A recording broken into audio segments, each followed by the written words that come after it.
चढ़ली जबनिया में हो जाई गजन। ओ काहे हो ऐसे न तू देखा अपन धन, चढ़ली जबनिया में हो जाई गजन। अरे जा जा नजर लग जाई हुस्न के ई कोठी में, नजर लग जाई हुस्न के ई कोठी में। ए बाबू सुना बोला एगो नेबुआ दू चार गो मिर्ची लटकैले बानी चोटी में। एगो नेबुआ दू चार गो मिर्ची लटकैले बानी चोटी में। लटकैले बानी चोटी। Music by Ramesh Rasila. चढ़ल 16वां साल बाहो, लगी न नजर बन काला धागा।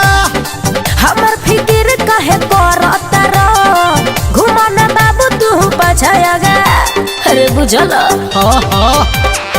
चढ़ल 16वां साल बाहो, लगी न नजर बन काला धागा। हमर फिकिर काहे करत रो, घुमा ना बाबू तू पछायागा।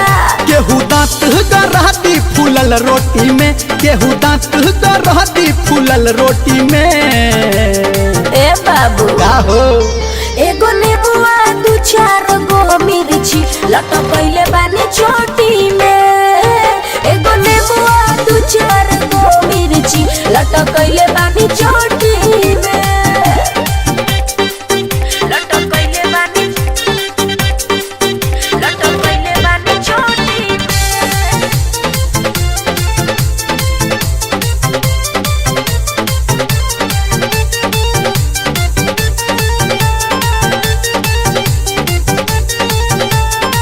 धर्मेंद्र के तू बनाल न हो, जल्दी से तू अपन राजा।